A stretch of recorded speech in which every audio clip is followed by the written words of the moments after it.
Hi friends, வணக்கம். இந்த வீடியோவில் நம்ம எதை பற்றி பார்க்க போகிறோம் பார்த்தீங்க அப்படின்னா இங்கிலாந்துக்கும் இந்தியாவுக்கும் இடையே நடக்க போகிற ஃபர்ஸ்ட் டெஸ்ட் மேட்ச்க்கான ஒரு ஃபேண்டசி ப்ரிவியூ தான் வந்து பார்க்க போகிறோம். ஸோ கிட்டத்தட்ட பார்த்தீங்க அப்படின்னா இந்தியா இங்கிலாந்துக்கு டூர் போயிருக்காங்க. மொத்தமாக 5 டெஸ்ட் போட்டிகள் பார்த்தீங்க அப்படின்னா ப்ளே பண்ண போகிறாங்க.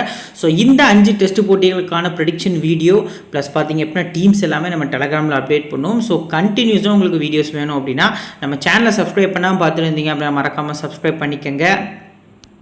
ஜாயின் பண்ணல அப்படின்னா லிங்க் கீழே டிஸ்கிரிப்ஷனில் இருக்குது. ஃபர்ஸ்ட் கமெண்ட்லேயே நம்ம பின் பண்ணி வச்சிருக்கோம். ஸோ லிங்க்கை கிளிக் பண்ணி மறக்காமல் ஜாயின் பண்ணிக்கோங்க. ஃபைனல் டீம்ஸ்லேருந்து கேப்டன் வைஸ் கேப்டன் சாய்ஸ் இருக்கும். உங்களுக்கு எல்லாமே ஃப்ரீயாக கொடுத்துட்ருக்கோம்.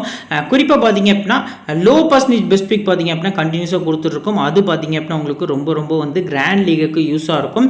So first innings player, second innings player அப்படிங்கிற மாதிரி கொடுத்துட்ருக்கோம். ஓகே ப்ரோ, T20 ஒன் டேக்கெலாம் அந்த ஃபார்மெட் ஓகேவாக இருக்கும். டெஸ்ட்டுக்கு எப்படி கொடுப்பீங்க அப்படிங்கிறது நிறைய பேரோட டவுட்டாக இருக்கலாம். பல யூசர்ஸ்க்கு நல்லாவே தெரியும். எப்படி கொடுப்போம் அப்படின்னா இந்தியன் டீமில் ஒரு இம்பார்ட்டன்ட் 7 பிளேயர்ஸ் கொடுப்போம். தென் இங்கிலாந்து டீமில் ஒரு important 7 players plus captain vice கேப்டனோட கொடுப்போம்.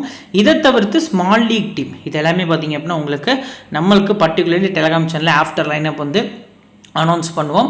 Plus low percentage best pick as usual எல்லா வீடியோவில் வர மாதிரியே உங்களுக்கு டெலகிராமில் அப்டேட் பண்ணுவோம். ஸோ இதுதான் பார்த்தீங்க அப்படின்னா டெஸ்ட் கிரிக்கெட்டுக்கான ஃபார்மேட்டு. இந்த 5 டெஸ்ட்டும் தொடர்ந்து நம்ம சேனலோடு ஜாயின் பண்ணி இருங்க. கண்டினியூஸாக பார்த்தீங்க அப்படின்னா வின்னிங் ஸ்ட்ரைக்ஸ் நிறையவே நம்ம பண்ணலாம். சரி, வாங்க இப்போ இந்த வீடியோக்குள்ளே போகலாம். இந்த மேட்ச் எப்போ ஸ்டார்ட் ஆக போகுதுன்னு பார்த்தீங்க அப்படின்னா 20 ஜூன் ஈவினிங் பார்த்தீங்க அப்படின்னா 3:30 இந்தியன் டைம் படி ஸ்டார்ட் ஆக போகுது. ஹெடிங்லி லீட்ஸில் வச்சு தான் அந்த பர்டிகுலர் மேட்ச் நடக்க போகுது. ஹெட் டு ஹெட்டில் இது வரைக்கும் டெஸ்ட்டில் 136 முறை டீமும் சந்திச்சிருக்காங்க. இங்கிலாந்து 51 முறை வின் பண்ணியிருக்காங்க. இந்தியா வெறும் 35 முறை தான் வின் பண்ணியிருக்காங்க. 50 முறை பார்த்தீங்க அப்படின்னா மேட்ச் ட்ராவ் ஆயிருக்கு அப்படிங்கிறது தெரிய வருது. பிச் ரிப்போர்ட் பொறுத்த வரைக்கும் இந்த பர்டிகுலர் கிரவுண்ட் பொறுத்த வரைக்கும் பார்த்தீங்க அப்படின்னா ஃபாஸ்ட் பவுலர்ஸ்க்கும் பேட்டர்ஸ்க்கும் நல்லாவே இருக்கும். குறிப்பாக ஃபாஸ்ட் பவுலர்ஸ் போல் பண்ணக்கூடிய அந்த ஃபஸ்ட் டேயோட ஃபஸ்ட் செஷன் பார்த்தீங்க அப்படின்னா கொஞ்சம் கஷ்டமாக இருக்கும் பேட்ஸ்மேன்ஸ்க்கு அப்படிங்கிற மாதிரி மென்ஷன் பண்ணியிருக்காங்க. அதர்வைஸ் பார்த்தீங்க அப்படின்னா ஒரு ஹை ஸ்கோரிங் வென்யூவாக இருக்கும் அப்படிங்கிறது இந்த இடத்துல மென்ஷன் பண்ணியிருக்காங்க. ஸோ இந்த பர்டிகுலர் கிரவுண்டில் highest score first inning score 653க்கு 4 அப்படிங்கிற மாதிரி ரெக்கார்ட் ஆயிருக்கு. இப்போ ரீசன்ட் மேட்சஸை உங்களுக்கு புரிகிற மாதிரி சிம்பிளாக ஷார்ட் அண்ட் ஸ்வீட்டாக சொல்கிறேன், கரெக்டாக நோட் பண்ணிக்கோங்க. ஆஸ்திரேலியாவுக்கும் இங்கிலாந்துக்கும் இடையே நடந்த டெஸ்ட் போட்டி. ஸோ இதில் பார்த்தீங்க அப்படின்னா கிட்டத்தட்ட குவாலிட்டியான மேட்சாக போயிருக்கு. இதில் ஃபர்ஸ்ட் இன்னிங்ஸில் கிட்டத்தட்ட பேஸ் பவுலர்ஸ்க்கு 19 விக்கெட்ஸ் கிடச்சிருக்கு. ஸோ செகண்ட் இன்னிங்ஸ் பேஸ் பவுலர்ஸ்க்கு பார்த்தீங்க அப்படின்னா ஓரளவுக்கு ஒரு 15 விக்கெட்ஸ் கிட்ட கிடச்சிருக்கு. ஸ்பின்னர்ஸ்க்கு மொத்தமாகவே 3 விக்கெட்ஸ் தான் அந்த மேட்ச்சில் கிடச்சிருக்கு. ஸோ ரெண்டாவது மேட்ச் நியூசிலாந்துக்கும் இங்கிலாந்துக்கும் இடையே நடந்த மேட்ச். இந்த பர்டிகுலர் மேட்ச்சில் ஃபர்ஸ்ட் இன்னிங்ஸில் பேஸுக்கு 14 விக்கெட்டு, செகண்ட் இன்னிங்ஸ் பேஸுக்கு பார்த்தீங்க அப்படின்னா 4 விக்கெட் அப்படிங்கிற மாதிரி கிடச்சிருக்கு. ஸோ ஸ்பின்னர்ஸ் பொறுத்த வரைக்கும் இந்த மேட்ச்சில் கொஞ்சம் டாமினேட் பண்ணியிருக்காங்க. ஃபர்ஸ்ட் இன்னிங்ஸ் 6, செகண்ட் இன்னிங்ஸில் 7 அப்படிங்கிற மாதிரி எடுத்திருக்காங்க. தென் தேர்ட் மேட்ச் இங்கிலாந்து இடையே நடந்த மேட்ச். இந்தியா இங்கிலாந்து மேட்ச்சில் இங்கிலாந்து தான் அந்த மேட்ச் வின் பண்ணியிருக்காங்க. இந்தியா 78க்குலாம் ஆல் அவுட் ஆயிருக்காங்க அந்த கிரவுண்டில். ஸோ அதில் ஃபர்ஸ்ட் இன்னிங்ஸில் பேஸுக்கு 18 விக்கெட்டு, செகண்ட் இன்னிங்ஸில் 9 விக்கெட் விழுந்திருக்கு. ஸ்பின்னர்ஸ்க்கு மொத்தமாகவே 3 விக்கெட் அப்படிங்கிற மாதிரி விழுந்திருக்கு. தென் ஆஸ்திரேலியா இங்கிலாந்து மேட்ச்சு. ஸோ இதில் பார்த்தீங்க அப்படின்னா ஃபர்ஸ்ட் இன்னிங்ஸில் 20 விக்கெட்டுமே பேஸ் பவுலர்ஸ் தான் எடுக்காங்க. ரெண்டாவது இன்னிங்ஸில் 14 விக்கெட்ஸ் பேஸ் பவுலர்ஸ் எடுக்காங்க. ஸ்பின்னர்ஸ் 3 விக்கெட்ஸ் தான் எடுத்திருக்காங்க. ஸோ மோஸ்ட்டாக நம்ம பார்க்கக்கூடிய விஷயம் என்ன அப்படின்னா ஸ்பின்னர்ஸ்க்கு பெரிய சப்போர்ட் இல்லை அப்படிங்கிறது நமக்கு தெரிய வருது. இங்கிலாந்து டீமில் ரொம்ப நாளாக பார்த்தீங்க அப்படின்னா ஜாக் லீச் அப்படின்னு சொல்லி ஒரு பிளேயர் ஆடிட்டு இருந்தார். ஸோ இப்போ அவருக்கு பதிலாக ஷொய்ப் பசீர் அப்படின்னு சொல்லி இந்தியாவுக்கு அகேன்ஸ்டாக லாஸ்ட் இயர் டெபு ஆன ஒரு ஆஃப் பிரேக் பவுலரை பார்த்தீங்க அப்படின்னா ஒரு நார்மலாக ஒரு ஸ்பின் தேவை அப்படிங்கிற ரீசனுக்காக கொண்டு போயிட்டு இருக்காங்க. ஸோ இந்தியன் டீமில் ரவீந்திர ஜடேஜா மட்டுமே ஒரு ஸ்பின் பவுலிங் ஆல்ரவுண்டராக ப்ளே பண்ண போகிறாரு. மோஸ்ட் ப்ராப்ளி பேஸுக்கு நல்ல ஏரியாஸில் போல் பண்ணக்கூடிய பேஸ் பவுலர்ஸ்க்கு ஒரு நல்ல ரிதம் இருக்குது அப்படிங்கிறது தெரிய வருது. இப்போ பிளேயிங் லெவன் பொறுத்த வரைக்கும் இங்கிலாந்து அவங்களோட பிளேயிங் லெவனை அனௌன்ஸ் பண்ணிட்டாங்க. Zak Crawley, Ben Duckett open பண்ண போகிறாங்க. இவங்க கூடவே ஒன் டவுனில் பார்த்தீங்க அப்படின்னா Ollie Pope, Joe Root, Harry Brook, Ben Stokes, James Smith, Chris Woakes, Brydon Carse, Josh Tongue and Shoaib Bashir. இதான் பார்த்தீங்க அப்படின்னா இங்கிலாந்து டீமோட ஒரு எக்ஸ்பெக்டட் பிளேயிங் லெவனை பார்த்தீங்க அப்படின்னா நமக்கு தெரிய வருது. ஸோ இதில் குறிப்பாக நம்ம நோட் பண்ண வேண்டிய விஷயம் என்ன அப்படின்னா யாருக்கெல்லாம் பார்த்தீங்க அப்படின்னா ஒரு 100+ ரன்ஸ் அடிக்கிறதுக்கான பாசிபிள் இந்த மேட்ச்சில் யார்ட்டெல்லாம் இருக்குது அப்படிங்கிறத ஃபஸ்ட்டு நம்ம பார்க்கணும். ஸோ ஜோ ரூட் அந்த செஞ்சுரி அடிக்கக்கூடிய கேப்பபிலிட்டியில் ஓரளவுக்கு ஒரு பெஸ்ட்டு பிளேயராக பார்த்தீங்க அப்படின்னா தெரிய வர்றாரு. தென் பென் டெக்கெட். இந்த 2 பிளேயர்ஸ் இந்த பர்டிகுலர் மேட்ச்க்கு நீங்கள் செஞ்சுரியில் ஒரு ஹை ஸ்கோர் 80-90 கூட எக்ஸ்பெக்ட் பண்ணலாம். ஸோ ஒரு ஹை ஸ்கோரில் சிபிசி ட்ரை பண்ணுற மாதிரி இருக்குது அப்படின்னா இந்த 2 பிளேயர்ஸ்க்குள்ளே நீங்கள் ட்ரை பண்ணுறது பெட்டர் ஆப்ஷனாக இருக்கும். ஸோ இந்தியன் டீமோட நியூ பால் பவுலர்ஸ் பொறுத்த வரைக்கும் பார்த்தீங்க அப்படின்னா ஃபஸ்ட்டு இந்தியன் டீமோட பிளேயிங் லெவன் நம்ம பார்த்துடலாம். ஸோ எஸ்எஸ்வி ஜெய்ஸ்வால் ஓப்பன் பண்ண போகிறாரு கேஎல் ராகுல் கூட. கருண் நாயர், சுப்மன் கில், ரிஷப் பண்ட், துருவ் ஜுரல், ரவீந்திர ஜடேஜா அண்ட் ஷர்துல் தாக்கூர், ஜஸ்பிரீத் பும்ரா, முகமது சிராஜ், பிரசித் கிருஷ்ணா. இது வந்து பார்த்தீங்க அப்படின்னா வந்து இந்தியன் டீமோட ஒரு எக்ஸ்பெக்டட் பிளேயிங் 11. இதான் வந்து கன்ஃபார்ம் பிளேயிங் 11 கிடையாது. இங்கிலாந்து டீம் நம்ம காமிச்சது வந்து கன்ஃபார்ம் அவங்க 11 பிளேயர்ஸ் தான் ஆட போகிறாங்க. இந்தியன் டீமில் சேஞ்சஸ் இருக்கும் இந்த இடத்துல. அதாவது 1-1 பொசிஷனில் சாய் சுதர்ஷன் ப்ளே பண்ணுறாரா அப்படிங்கிறத வெயிட் பண்ணி பார்க்கணும். நம்பர் 4 பொசிஷனில் பார்த்தீங்க அப்படின்னா கன்ஃபார்ம் சுப்மன் கில் தான் ஆட போகிறாரு விராட் கோலியோட பிளேஸில். அதாவது சச்சின் டெண்டுல்கரோட அந்த நம்பர் 4 பொசிஷனை விராட் கோலி அதுக்கப்புறம் ப்ளே பண்ணியிருந்தார் டெஸ்ட்டில். ஒரு ஐகானிக் பொசிஷன் அது நம்பர் 4 அப்படிங்கிறது டெஸ்ட் கிரிக்கெட் பொறுத்த வரைக்கும். இங்கிலாந்தில் ஜோ ரூட்டு, தென் நியூசிலாந்தில் பார்த்தீங்க அப்படின்னா கிட்டத்தட்ட கேன் வில்லியம்சன் ப்ளே பண்ணிட்டு இருக்காரு. ஆஸ்திரேலியாவில் ஸ்டீவன் ஸ்மித்னு சொல்லி அந்த ஃபேப் 4 அப்படிங்கிறதுல விராட் கோலி மட்டும் பார்த்தீங்க அப்படின்னா இப்போ டெஸ்ட்டில் ரிட்டையர் ஆகிருக்க ரீசனுக்காக அந்த பொசிஷன் வந்து சுப்மன் கில்லுக்கு போயிருக்கு. தென் கன்ஃபார்ம் வந்து ரிஷப் பண்ட் வந்து நம்பர் 5ல் ஆட போகிறாருங்கிற அஃபிஷியல் நியூஸும் நமக்கு கிடச்சிருக்கு. ஸோ அந்த வகையில் பார்க்கும்போது சாய் சுதர்ஷனுக்கு ஃபஸ்ட்டு கேம்லேயே இந்தியன் டீமில் இடம் கிடைக்கிறதுக்கான பாசிபிள் கம்மி. ரீசன் என்ன அப்படின்னா கருண் நாயரோட ரஞ்சி ட்ராஃபி சீரிஸ் பார்த்தீங்க அப்படின்னா செமையாக இருந்திருக்கு. ப்ளஸ் இப்போ நடந்த வார்ம் அப் மேட்சஸ் இந்தியா ஏக்கும் இங்கிலாந்து ஏக்கும் இடையே நடந்த மேட்சஸில் கூட டபுள் செஞ்சுரி ஸ்கோர் பண்ணியிருந்தார். ஓகே, கன்ஃபார்ம் பார்த்தீங்க அப்படின்னா கருண் நாயர் நம்பர் 3 அப்படிங்கிறது எக்ஸ்பெக்டேஷனாக இருக்குது. துருவ் ஜுரல் ப்ளே பண்ணுவாரா ப்ரோ அப்படின்னா எஸ், சீனியரிட்டி அடிப்படையில் ப்ளஸ் வார்ம் அப் மேட்சஸில் இவரும் சர்ஃப்ராஸ் கான் அண்ட் துருவ் ஜுரல், சர்ஃப்ராஸ் கான், தென் பார்த்தீங்க அப்படின்னா கருண் நாயர். இந்த 3 பேட்டர்ஸ் தான் ஸ்டார் பேட்டர்ஸாக இருந்தாங்க. எஸ்எஸ்வி ஜெய்ஸ்வால் கூட பெருசாக ஆடலை. அந்த 2 மேட்சஸோட ஸ்கோர் கார்டு உங்களுக்கு கிரிக் பஸ்ஸில் கிடைக்கும். ஸோ போய் பாருங்கள், உங்களுக்கே தெரியும். ஸோ மோஸ்ட் ப்ராப்ளி பார்த்தீங்க அப்படின்னா துருவ் ஜுரல் தான் இந்த இடத்துல ஆட போகிறாரு. கன்ஃபார்மாக இங்கிலாந்துக்கு அகேன்ஸ்டாக இவர் தான் டெபு ஆயிருந்தார் அப்படிங்கிறது நமக்கு தெரிய வருது. லாஸ்ட் இயரில் ஒரு 64 சம்திங் கிட்ட ஸ்கோரும் பண்ணியிருப்பார். ஸோ மோஸ்ட் ப்ராப்ளி இதுதான் வந்து இந்தியன் டீமோட பிளேயிங் 11. பவுலிங் யூனிட் பார்த்தீங்க அப்படின்னா பும்ரா, சிராஜ், பிரசித் கிருஷ்ணா இங்கே. ஸோ இங்கிலாந்து பொறுத்த வரைக்கும் பார்த்தீங்க அப்படின்னா Chris Woakes, Brydon Carse, Josh Tongue. So Josh டங்கிற பிளேயர் பார்த்தீங்க அப்படின்னா நல்ல ஹை டால் பேஸ் பவுலர், குவாலிட்டியாக இருக்கும் அவரோட பவுலிங் அப்படிங்கிறது நமக்கு தெரிய வருது. டெஸ்ட் கிரிக்கெட் பொறுத்த வரைக்கும் சிம்பிளாக பிளேயர்ஸ் வந்து நம்ம பிக் பண்ணலாம். ஸ்மால் லீக் வந்து நிறைய ப்ளே பண்ணுங்கள். 3 மெம்பர் கான்டெஸ்ட்டாக இருக்கட்டும், 4 மெம்பர் கான்டெஸ்ட்டாக இருக்கட்டும், நம்ம டெலகிராமில் கொடுக்கக்கூடிய டீம்ஸை வச்சு நீங்கள் ப்ளே பண்ணலாம். நல்லாவே ஏர்னிங்ஸ் வந்து பார்க்கலாம் அப்படிங்கிறது ஒரு கன்ஃபார்மான விஷயமா இருக்குது. இப்போது இந்த டீமில் பர்டிகுலர்லி பார்த்தீங்க அப்படின்னா மேலேருந்து பார்த்துடலாம். ஜாக் ராலி பொறுத்த வரைக்கும் பார்த்தீங்க அப்படின்னா இந்த மேட்ச் பொறுத்த வரைக்கும் first game initial game versus Bumrah slightly week. So incoming டெலிவரிக்கு அகேன்ஸ்டாக மிகப்பெரிய ஸ்ட்ரகிள் வந்து பார்க்கப்படுது. ஸோ இவர் பும்ராட்டிருந்து தப்பிச்சாலுமே முகமது சிராஜ் வந்து ரைட் ஹேண்டர்ஸ்க்கு அதிக பாலை உள்ளே தான் கொண்டு வருவார். ஸோ இது வந்து ஃபஸ்ட்டு மேட்ச். சிராஜை பொறுத்த வரைக்கும் கொஞ்சம் அக்ரெசிவாக போல் பண்ணுவார் நியூ பால் பொறுத்த வரைக்கும். ஸோ பர்சன்டேஜ் வைஸாக 4-5% தான் இருக்கார் ஜாக் ராலி. ரிஸ்க் எடுக்கிறாமா ப்ரோ அப்படின்னா இவர் கூட கம்பேர் பண்ணும்போது உங்களுக்கு ஹாரி ப்ரூக் வந்து பெஸ்ட் அப்படிங்கிறது எனக்கு தெரிய வருது. ஹாரி ப்ரூக் வந்து டெஸ்ட் கிரிக்கெட்டில் ஓடிஏ ஃபார்மேட் மாதிரி ஆடுவார். ஓடிஏ கிரிக்கெட்டை பார்த்தீங்க அப்படின்னா உடனே அவுட் ஆகிட்டு போயிடுவார். T20 எப்போவாவது ஆடுவார். ஸோ இந்த மாதிரியான ஒரு பிளேயர் தான். பட் டெஸ்ட் கிரிக்கெட்டில் இங்கே எப்படி ரிசர்வ் பண்ணிட்டோம் இந்தியன் டீமில், அங்கே அப்படி ஹாரி ப்ரூக் அப்படின்னு நம்ம சொல்லலாம். ஸோ போத் இன்னிங்ஸுமே நீங்கள் ஹாரி ப்ரூக்கு இந்த மேட்ச்க்கு இம்பார்ட்டன்ஸ் கொடுக்கலாம் அஹெட் ஆஃப் ஜாக் ராலி அப்படிங்கிறத மென்ஷன் பண்ணுறேன். Next Ben Duckett versus Bumrah wicket விழுமான்னு கேட்டால் கண்டிப்பாக கிடையாது. ஒரு 4 மேட்ச் டெஸ்ட் சீரிஸ் பார்த்தீங்க அப்படின்னா லாஸ்ட் இயர் நடந்தது. அதாவது டைம் கிடச்சி தான் இப்போ ஸ்கோர் கார்டு ரீகேப் பண்ணி பாருங்கள். அது இந்தியாவில் நடந்தது. அதில் பும்ரா கிட்டத்தட்ட பார்த்தீங்க அப்படின்னா இவருக்கு எவ்வளோ பால்ஸ் போல் பண்ணியுமே பென் டெக்கெட் வந்து குவாலிட்டியாக ஆடி இருந்தார். ஒரு முறை மட்டுமே பும்ராக்கு அகேன்ஸ்ட் அவுட் ஆயிருந்தார். மற்ற எல்லா மேட்சஸுமே கன்சிஸ்டன்சியாக ஆடி இருந்தார். இந்த மேட்சுக்கு ஒரு பெஸ்ட்டு சிவிசி, அதாவது ஃபஸ்ட்டு செஷன் ஸ்டார்ட் ஆகி 20-25 ஓவர்ஸில் இவர் வந்து ஒரு செஞ்சுரி கூட அடிக்கிறதுக்கான பாசிபிள் வந்து குவாலிட்டியாக இருக்குது அப்படிங்கிறது நமக்கு தெரிய வருது. So first batting or second batting both இன்னிங்ஸுமே பென் டெக்கெட் வந்து மஸ்ட் பிக்காக தெரிய வராரு. சிவிசிக்கும் எலிஜிபிளான பாஸ்னாக இருக்கார். ஒலிப்போ பொறுத்த வரைக்கும் 11% பிக் பண்ணியிருக்காங்க. கிட்டத்தட்ட பென் ஸ்டோக்ஸ்க்கு இன்ஜுரியான ரீசனுக்காக இங்கிலாந்துக்காக இந்தியாவுக்கு அகேன்ஸ்டாக கேப்டன்சிலாம் பண்ணி செஞ்சுரிலாம் அடிச்சிருக்காரு லாஸ்ட் இயரில். பட் இந்த மேட்ச் இவரால் அது பண்ண முடியுமான்னு கேட்டால் கொஞ்சம் ரிஸ்க் தான். ஸோ இவரை பொறுத்த வரைக்கும் பார்த்தீங்க அப்படின்னா பும்ராக்கு அகேன்ஸ்டாக கொஞ்சம் ஸ்ட்ரகிள் இருந்திருக்கு. ப்ளஸ் பிரசித் கிருஷ்ணாவை இங்கே இருக்கக்கூடிய பிளேயர்ஸ் பெருசாக ஆடி இருக்க மாட்டாங்க. ஐபிஎல்லில் பர்பிள் கேப்போடு உள்ளே வராரு பிரசித் கிருஷ்ணா. அவர் இதுக்கு முன்னாடி லாஸ்ட்டாக ப்ளே பண்ணது டிசம்பரில் against Australia Melbourne test match, அந்த பாக்ஸிங் டே டெஸ்ட் மேட்ச் தான் ப்ளே பண்ணியிருந்தார். குறிப்பாக அதில் ஒரு 6 விக்கெட் கிட்ட எடுப்பார். ஸோ அதில் எல்லாமே ஹார்ட் லென்த்து தான். அது கிட்டத்தட்ட T20 ஐபிஎல்லில் ஒரு நிறைய ஹார்ட் லென்த் தான் போல் பண்ணியிருந்தார். ஓலி போப் வந்து அவருக்கு அகேன்ஸ்டாக ஸ்ட்ரகிள் ஆகிறதுக்கான பாசிபிள் அதிகமாக இருக்குது. ஜோ ரூட் வந்து 2 இன்னிங்ஸுமே மஸ்ட் பிக். இந்தியாவுக்கு அகேன்ஸ்டாக 62 ரன் ஆவரேஜ் இருந்திருக்கு. இந்த கிரவுண்டில் 51 ரன் ஆவரேஜ் இருந்திருக்கு. 2 இன்னிங்ஸ்க்குமே சிவிசி மஸ்ட்டாக கொண்டு போகிறது நல்ல ஆப்ஷனாக இருக்கும். ஹாரி ப்ரூக்கை கிராண்ட் லீக் ட்ரை பண்ணக்கூடிய நண்பர்கள் பார்த்தீங்க அப்படின்னா மஸ்ட்டாக பிக் பண்ணுங்கள். ஸ்மால் லீகில் ட்ரை பண்ணுறக்கூடியவங்க எவ்வளோ பெரிய ரிஸ்க் எடுக்கணும்னு அவசியம் இல்லை, ஸ்கிப் பண்ணிட்டு போகலாம். கிராண்ட் லீக் எடுக்கக்கூடியவங்க மஸ்ட்டாக போத் இன்னிங்ஸுமே பிக் பண்ணுறது better option. And Ben Stokes எப்படி பார்த்தாலும் டீமில் இருந்தே ஆகணும்.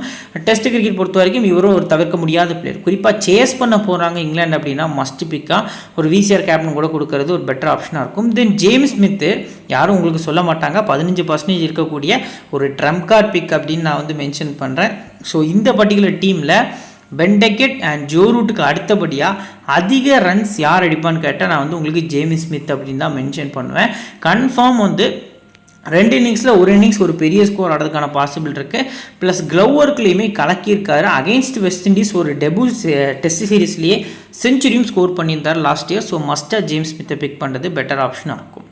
கிறிஸ் வோக்ஸ் இந்த பர்டிகுலர் மேட்ச் பொறுத்த வரைக்கும் பார்த்தீங்க அப்படின்னா ஒரு டீசென்ட் ஆல்ரவுண்டராக இருக்கார். ரொம்ப நாள் கழிச்சு கிட்டத்தட்ட இங்கிலாந்து டீமில் ஒரு வாய்ப்பு கிடச்சிருக்கு. ஜேம்ஸ் ஆண்டர்சன், ஸ்டூவர்ட் ப்ராட்லாம் ரிட்டையர் ஆனதுக்கப்புறம் இந்த பிரைடன் காஸ், ஜோஸ் டங் இந்த மாதிரி பிளேயர்ஸ்க்குலாம் வாய்ப்பு கிடைக்குது. மேத்யூ போர்ட்ஸ்க்கு ஒரு சின்ன இன்ஜுரி, அந்த ரீசனுக்காக தான் அவர் வெஸ்ட் இண்டீஸ்க்கு அகேன்ஸ்டான T20 ஸ்குவாட்லேயே பார்த்தீங்க அப்படின்னா ப்ளே பண்ணாமல் போயிருந்தார்.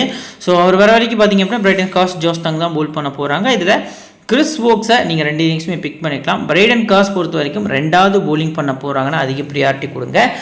ஜாஸ் டங் வந்து நீங்கள் ஒரு டிஃபரன்ஷியல் பிக்காக கொண்டு போகிறது ஒரு நல்ல ஆப்ஷனாக இருக்கும் அப்படிங்கிறது நமக்கு தெரிய வருது. ஷோயிப் பஷீர் ரொம்ப ரிஸ்க்கு ஸ்பின்னர்ஸ்க்கு இந்த கிரவுண்டில் இது வரைக்கும் பார்த்தீங்க அப்படின்னா ஒரு மேட்ச்சில் லாஸ்ட் 4 கேமில் நியூசிலாந்து அகேன்ஸ்டான மேட்ச்சில் மட்டும் பார்த்தீங்க அப்படின்னா ஒரு 13 விக்கெட்ஸ் கிட்ட விழுந்திருக்கு ஓவராலாக.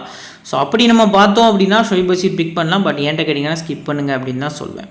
ஃபஸ்ட்டு இந்த பர்டிகுலர் டீமில் கன்ஃபார்ம் ஸ்கிப் பண்ணக்கூடிய லிஸ்ட்டில் இருக்கக்கூடிய பிளேயர்ஸ் யாரெல்லாம் இருக்காங்கன்னு பார்த்தீங்கன்னா ஃபஸ்ட்டு ஜாக் ராலி, 2வது ஒல்லி போப். நான் சொல்கிறேன் 2 பிளேயர்ஸுமே ரொம்ப ரிஸ்க்கு தான். 3வது ஷோயிப் பஷீர். இந்த 3 பிளேயர்ஸை என்னோட ஃபேண்டசி டீம்லேருந்து நான் பார்த்தீங்க அப்படின்னா ஸ்கிப் பண்ணியிருந்தேன். மிச்சம் இருக்கக்கூடிய 8 பிளேயர்ஸில் ஒரு 7 பிளேயர்ஸ் வந்து நம்ம கீழே இம்பார்ட்டன்ட் பிளேயர்ஸாக கொடுத்துருக்கோம். அதை நம்ம வந்து டீட்டெயிலாக பார்க்கலாம். இப்போ இந்தியன் டீம் பற்றின ஃபுல் ப்ரிவ்யூ வந்து பார்க்க போகிறோம். எஸ்எஸ்வி ஜெய்ஸ்வால், கேஎல் ராகுல் ஓப்பன் பண்ண போகிறாங்க. பர்டிகுலர்லி எஸ்எஸ்வி ஜெய்ஸ்வால் இங்கிலாந்து கண்டிஷனில் அடாப்ட் பண்ணி ஆடக்கூடியது ரொம்ப ரொம்ப ரொம்ப கஷ்டம். ஸோ பேட்டை விட்டார் ஆஸ்திரேலியாவுக்கு அகேன்ஸ்டான மேட்சஸில். ஸ்டார்க் பாலில் ஃபஸ்ட்டு மேட்ச்சு ஃபஸ்ட் இன்னிங்ஸில் கேட்சிங் கல்லியில் அவுட் ஆகிட்டு போயிருப்பார். டிரைவுக்கு நிறைய போவார். அந்த கவர் டிரைவ் அப்படிங்கிறது பார்த்தீங்க அப்படின்னா கிறிஸ் வோக்ஸுக்கு அகேன்ஸ்டாக அவரோட பேஸ் பார்த்தீங்க அப்படின்னா ஒரு 130, 132 அப்படி தான் இருக்கும். பட் பால் ரொம்ப நேரம் பார்த்தீங்க அப்படின்னா ரெட் பால் வந்து மூவ் ஆகும். ஒரு 8 ஓவர்ஸ் வரைக்கும் பால் ஸ்விங் ஆகிற ரீசனுக்காக ஸ்லைட்லி ஜெய்ஸ்வால் வந்து அண்டர் 10 ரன்ஸ்குள்ளே ஃப்ளாப் ஆகிறதுக்கான பாசிபிள் அதிகமாக இருக்குது. ஸோ ஃபஸ்ட்டு மேட்ச்சு ஜெய்ஸ்வாலை வெயிட் பண்ணியே பிக் பண்ணுங்கள். கேஎல் ராகுல் மஸ்ட் பிக். இப்போ தான் ஒரு செஞ்சுரி அடிச்சிருக்காரு டீமுக்கு அகேன்ஸ்டான மேட்ச்சில். ஸோ போத் இன்னிங்ஸுமே வந்து நீங்கள் கன்சிடர் பண்ணலாம். பட் கேஎல் ராகுல் சிபிசி கொடுக்கலாமான்னு வேண்டாம். ஏன்னா இங்கிலாந்து கண்டிஷனில் அவருக்கு பெரிய நம்பர்ஸ் இல்லை அப்படிங்கிறது தெரிய வருது. முடிஞ்ச அளவுக்கு கேஎல் ராகுல் ஆஸ் அ பிளேயராக போகிறது நல்ல ஆப்ஷனாக இருக்கும். கருண் நாயர் ஒரு 5% கிட்டே இப்போ வரைக்கும் பிக் பண்ணியிருக்காங்க. ஜிஎல் ட்ரை பண்ணக்கூடியவங்க மஸ்ட்டாக பிக் பண்ணுங்கள். ஸ்மால் லீகில் 4 மெம்பர் கான்டெஸ்ட் ட்ரை பண்ணக்கூடியவங்க மட்டும் இவரை ஃபஸ்ட்டு பேட்டிங் பண்ணுறாங்க இந்தியா அப்படின்னா கன்சிடர் பண்ணுறது ஒரு நல்ல ஆப்ஷனாக இருக்கும். கொஞ்சம் டீசென்ட் பேட்டர். ஸோ லாஸ்ட்டாக இந்தியாவுக்காக இங்கிலாந்துக்கு அகெயின்ஸ்டாக ஒரு 300 ரன் 303 ரன் பார்த்தீங்க அப்படின்னா வந்து பெங்களூருவோட சின்னசாமி ஸ்டேடியமில் வச்சு அடிச்சிருக்காரு. எப்போன்னு பார்த்தீங்கன்னா 2016. ஸோ கிட்டத்தட்ட அவர் வந்து ஒரு 9 இயர்ஸ்க்கு பிஃபோர் வந்து அடித்தது தான் அந்த ஒரு 300 run against England. So numbers கொஞ்சம் நல்லா இருந்திருக்கு. அந்த பர்டிகுலர் சீரீஸில் கேஎல் ராகுல் 199 ரன்னும் பார்த்தீங்க அப்படின்னா அதே மேட்ச் நினைக்கிறேன் சம்திங் ஆடியல் சிவால் அவுட் ஆகிட்டு போவார், ஸ்கோர் பண்ணியிருந்தார். ஸோ நெக்ஸ்ட்டு பார்த்தீங்க அப்படின்னா Shubman Gill against England venue அப்படின்னு நம்ம பார்த்தோம் அப்படின்னா ஆவரேஜ் வந்து பார்த்திங்க அப்படின்னா வெறும் 7.92 அப்படிங்கிறது தான் இருந்திருக்கு. ஸோ இவரோட ஆவரேஜ் வந்து இங்கிலாந்து கண்டிஷனில் கொஞ்சம் கஷ்டப்பட்டிருக்காரு. அதுக்கு ரீசன் என்ன அப்படின்னா ஜேம்ஸ் ஆண்டர்சனோட அந்த reverse swing plus incoming delivery. நிறைய வீடியோஸ் வந்து உங்களுக்கு ஆன்லைனில் கிடைக்கும். சுப்மன் கில் வந்து அந்த டாப் ஆஃப் ஸ்டம்பில் போல்ட் ஆனது இன்கமிங் டெலிவரியை ஸ்பின்னர் ஆடுற மாதிரி ஃப்ரண்ட் ஃபுட்டில் டிஃபென்ஸ் ஆடி இந்த விக்கெட்டை கொடுத்துட்டு போவார். பட் இங்கிலாந்து கிட்டத்தட்ட இந்தியா வர்சஸ் ஆஸ்திரேலியா சீரீஸில் ஒரு அன்சங் ஹீரோவாக மிடில் ஆர்டர்ஸில் கொஞ்சம் நல்லா ஸ்டார்ட் கிடச்சிது. ஒரு 30-40 ரன் அடிப்பார். ஒரு மேட்ச் மட்டும் 70+ வந்து ஸ்கோர் பண்ணியிருந்தார். ஸோ இந்த படிக்கிற மேட்ச்சுக்கு கேப்டன்சி இருக்குது. ஸோ கண்டிப்பாக கேப்டன்சியில் நல்ல பர்ஃபார்மன்ஸ் வந்து ஐபிஎல்ஸில் பண்ணி நம்ம பார்த்துருந்தோம். அண்டர் ப்ரெஷர் இந்தியாவுக்காக பண்ணுறதுங்கிறது. பட் இருந்தாலும் வந்து போத் இன்னிங்ஸுமே சுப்மன் கில் வந்து மஸ்டாக பிக் பண்ணலாம். ரிஷப் பண்ட்டும் போத் இன்னிங்ஸுமே பிக் பண்ணக்கூடிய பிளேயர்ஸ் லிஸ்ட்டில் இருக்கார். சிவிசிக்கு போத் இன்னிங்ஸுமே நீங்கள் கன்சிடர் பண்ணலாம். துருவ் ஜுரல் ரொம்ப ரிஸ்க்கு. ஸோ நீங்கள் டாப் ஆர்டர்ஸ் பொறுத்த வரைக்கும் பார்த்தீங்க அப்படின்னா ஒரு டாப் 5ல் ஒரு 2 பிளேஸ் ஸ்கிப் பண்ணால் மட்டும் துருவ் ஜுரல் பிக் பண்ணுங்கள். மற்றபடி பார்த்தீங்க அப்படின்னா என்னோட டீமில் துருவ் ஜுரல் வந்து 50-50 ஆப்ஷனில் தான் இருக்கார். பட் 80-70ன்னு அடிக்கக்கூடிய அளவுக்கான டேலண்ட் இருக்குது. கிராண்ட் லீக் ரிஸ்க் இருக்கக்கூடியவங்க கருண் நாயர் ஆர் துருவ் ஜுரல் 2 பிளேயர்ஸில் யாராவது ஒருத்தரை மட்டும் கொண்டு போகிறது நல்ல ஆப்ஷனாக இருக்கும். நெக்ஸ்ட்டு ரவீந்திர ஜடேஜா பிக் பண்ணலாமான்னு கேட்டால் ஏன்ட்ட கேட்டிங்கன்னா பவுலிங் வச்சு ஸ்கிப் பண்ணுங்கள், பேட்டிங் வச்சு ரேராக பிக் பண்ணுங்கள். பட் ஜடேஜாவை விட ஷர்துல் தாக்கூர் உங்களுக்கு பெஸ்ட் பிக்கு. ஜடேஜா 76%, ஷர்துல் தாக்கூர் வெறும் 11% தான் இருக்கார். ஸோ ஷர்துல் தாக்கூருக்கு அதிக ப்ரியாரிட்டி இந்த மேட்ச்சுக்கு ஸ்மால் லீக் கிராண்ட் லீக் ரெண்டுலேயுமே கொடுக்கறது பெட்டர் ஆப்ஷனாக இருக்கும். Jasprit Bumrah as usual both இன்னிங்ஸுமே பிக் பண்ணிக்கலாம். 2 இன்னிங்ஸ்க்குமே வந்து சிவிசி கொடுங்க. 2வது bowling பண்ணும்போது டெஸ்ட் கிரிக்கெட்டில் நல்ல நம்பர்ஸ் வச்சிருக்காரு, விசிஆர் கேப் கொடுக்கறது நல்ல ஆப்ஷனாக இருக்கும். தென் சிராஜா இல்லை பிரசித் கிருஷ்ணாவான்னு பார்த்தோம் அப்படின்னா நான் வந்து உங்களுக்கு பர்சனலி பிரசித் கிருஷ்ணா மென்ஷன் பண்ணுறேன். 2 இன்னிங்ஸுமே சேர்த்து இந்த பர்டிகுலர் டெஸ்ட் மேட்ச்சுக்கு ஒரு 7 விக்கெட்ஸ் கிட்ட எடுக்கிறதுக்கான பாசிபிள் இருக்குது. இந்தியன் டீமில் நல்ல டால் ஹார்ட் லென்த் அடிக்கக்கூடிய ஒரு பேஸ் பவுலர். கண்டிப்பாக பிரசித் கிருஷ்ணா பற்றி நிறைய பேருக்கு தெரியாது, கன்சிடர் பண்ணுறது better option. So confirm skip பண்ணக்கூடிய லிஸ்ட்டில் இந்த பர்டிகுலர் மேட்ச்க்கு யாரெல்லாம் இருக்காங்க, எந்தெந்த பிளேஸ்லாம் அப்படிங்கிறத நம்ம ஃபஸ்ட்டு பார்க்கலாம். ஜெய்ஸ்வால் பர்சனலி பார்த்திங்க அப்படின்னா என்னோட ப்ரெடிக்ஷன் படி நான் வந்து ஸ்கிப் பண்ண தான் போகிறேன். ஸோ கருண் நாயர் அண்ட் பார்த்திங்க அப்படின்னா துருவ் ஜுரல் இந்த 2 பிளேஸில் யாராவது ஒருத்தரை இந்த பர்டிகுலர் மேட்ச்க்கு நீங்கள் ஸ்கிப் பண்ணிக்கலாம். தென் முகமது சிராஜ் இந்த 3 பிளேஸ் வரைக்கும் ஸ்கிப் பண்ணியிருக்கோம். மிச்சம் 8 பிளேஸ் இருக்காங்க. அதில் எந்த 7 பிளேஸ் வந்து இம்பார்ட்டன்ட் அப்படிங்கிறத நம்ம கீழே பார்க்கலாம். ஃபஸ்ட்டு இங்கிலாந்து டீமில் இருக்கக்கூடிய இம்பார்ட்டன்ட் பிளேஸ் வந்து பார்த்துடலாம். ஸோ 7 பிளேஸ் தான் உங்களுக்கு நம்ம வந்து இங்கிலாந்து இருக்கக்கூடிய இம்பார்ட்டன்ட் பிளேஸ் வந்து மென்ஷன் பண்ணியிருக்கோம். ஆஸ் யூஸ்வல் ரெஸ்கி பிக்கா ஜேம்ஸ் ஸ்மித் வந்து விக்கெட் கீப்பர்ஸில் வந்திருக்காரு. Joe Root, Ben Duckett, Harry Brook, நான் அவங்க சொல்ல மாதிரியே இந்த 2 ரிஸ்க் வந்து இந்த இடத்துல கொண்டு வந்திருக்கேன். அடுத்து சேஃப் ஆப்ஷன் பென் ஸ்டோக்ஸ் வந்து பிக் பண்ணியிருக்கோம். கிறிஸ் ஓக்ஸும் safe option and Brydon Carse. So இந்த 7 பிளேஸ் பார்த்திங்க அப்படின்னா நம்ம வந்து இங்கிலீஷ் டீமில் ஒரு கிட்டத்தட்ட ஓரளவுக்கு ரிஸ்கி ப்ளஸ் சேஃப் ஆப்ஷனோட 7 பிளேயர்ஸ் தான் இம்பார்ட்டன்ட் பிளேஸ் பிக் பண்ணியிருக்கோம். இப்போ இந்தியா டீமில் இருக்கக்கூடிய இம்பார்ட்டன்ட் பிளேஸ் யாரெல்லாம் இருக்கா? First Rishabh Pant safe option wicket கீப்பர்ஸில், கேஎல் ராகுல் safe option, Gill safe option, Karun Nair கொஞ்சம் ரிஸ்கியாக உள்ளே கொண்டு வந்திருக்கோம். ஷர்துல் தாக்கூர், ஜஸ்பிரீத் பும்ரா, பிரசித் கிருஷ்ணா அப்படிங்கிற மாதிரி பார்த்தீங்க அப்படின்னா நம்மளோட 7 பிளேயர்ஸை பிக் பண்ணியிருக்கோம். இதில் ரிஸ்க் எடுத்துக்கக்கூடியது ஷர்துல் தாக்கூர், பிரசித் கிருஷ்ணா, கருண் நாயர்னு சொல்லி இந்த 3 பிளேயர்ஸ் கிட்ட நாம் ரிஸ்க் எடுத்திருக்கோம். சிவிசி ஆப்ஷன்ஸ் பொறுத்த வரைக்கும் சேஃப் ஆப்ஷனில் யாரெல்லாம் இது வரைக்கும் பிக் பண்ணியிருக்காங்கன்னா ரூட், பும்ரா, ஜெய்ஸ்வால், ராகுல். இதில் ஜோ ரூட் வந்து உங்களுக்கு ஒரு மஸ்ட் கேப்டனாக வந்து ஸ்மால் லீக்குக்கு தெரிய வராரு. விசி பொறுத்த வரைக்கும் நீங்கள் பும்ரான் போகிறது பெட்டரான ஆப்ஷனாக இருக்கும். ஸ்மால் லீக் டீம் கிரியேட் பண்ணக்கூடிய ஃப்ரெண்ட்ஸ் எல்லாருமே அதே ஆப்ஷனில் போங்க. ரிஸ்கி ஆப்ஷன்ஸ் பொறுத்த வரைக்கும் Duckett, Pant, Chris Woakes, Prasidh Krishna அப்படிங்கிறத மென்ஷன் பண்ணுறேன். இதில் டக்கெட் வந்து போத் இன்னிங்ஸுமே பேட்டிங் செகண்ட் அதிக ப்ரியாரிட்டி. பண்ட் வந்து போத் இன்னிங்ஸுமே சிவிசி. கிறிஸ் ஓக்ஸ் வந்து ஃபஸ்ட்டு bowling பண்ண போகிறாங்கன்னா சிவிசி போகிறது நல்ல ஆப்ஷனாக இருக்கும். பிரசித் கிருஷ்ணா போத் இன்னிங்ஸுமே சிவிசி, ஃபஸ்ட்டு பவுலிங்கில் சிவிசி போகிறது நல்ல ஆப்ஷனாக இருக்கும். நம்ம சேனலை சப்ஸ்கிரைப் பண்ணலாம், மறக்காமல் சப்ஸ்கிரைப் பண்ணிக்கோங்க. நம்ம டெலகிராம் சேனலையும் ஜாயின் பண்ணிக்கோங்க. இப்போ நாம் கிரியேட் பண்ணி வச்சுக்கக்கூடிய ஒரு நார்மலான ஒரு டெமோ டீம் வந்து காட்ட போகிறோம். ஸோ விக்கெட் கீப்பர்ஸில் ரிஷப் பண்ட், ஜேம்ஸ் ஸ்மித் உள்ள பிக் பண்ணியிருக்கோம். பேட்டர்ஸில் ரூட், டக்கெட், ஜெய்ஸ்வால், ராகுல்.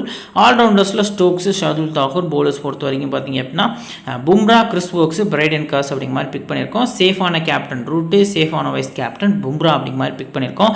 இதில் நாம் பிக் பண்ணிக்கக்கூடிய ரிஸ்க் என்ன பார்த்தீங்க அப்படின்னா ஃபஸ்ட்டு பிரைடன் காஸ், 2வது ஷர்துல் தாக்கூர், 3வது ஜேம்ஸ் ஸ்மித் அப்படிங்கிற மாதிரி பார்த்தீங்க அப்படின்னா ரிஸ்க் எடுத்திருக்கோம். என்ன ப்ரோ ஜெய்ஸ்வால் 2 இன்னிங்ஸும் ஸ்கிப் பண்ண சொன்னீங்க, உங்களோட டெமோ டீமில் இருக்கார் அப்படின்னா எஸ், இது வந்து ஒரு நார்மல் டெமோ டீம் தான். ஆஃப்டர் லைனப் வரக்கூடியதான் உண்மையான டீமாக இருக்கும். இன்னிங்ஸ் வைஸாக பார்த்தீங்க அப்படின்னா உங்களுக்கு டீம்ஸ் வந்து நம்ம ப்ரொவைட் பண்ணுவோம். ஸோ நம்ம சேனலை சப்ஸ்கிரைப் பண்ணலாம் அப்படின்னா மறக்காமல் சப்ஸ்கிரைப் பண்ணிக்கோங்க. இந்த வீடியோ பிடிச்சிருந்துச்சின்னா ஒரு லைக் பண்ணிங்க, நம்ம சேனலை தெரியப்படுத்துங்க. ஸோ நம்ம டெலகிராம் சேனல் லிங்க் வந்து கீழே டிஸ்கிரிப்ஷனில் இருக்குது. ஃபஸ்ட்டு கமெண்ட்டை ஓப்பன் பண்ணிங்கனாலுமே உங்களுக்கு பின் பண்ணி வச்சுருக்கோம். லிங்க் கிளிக் பண்ணி ஜாயின் பண்ணிக்கோங்க. ஃபைனல் டீம்ஸ் உங்களுக்கு டெலகிராமில் வெயிட்டிங்கில் இருக்குது. ஸோ இன்னொரு நல்ல வீடியோ உங்களை தொடர்ந்து சந்திக்கிறேன். Thank you friends.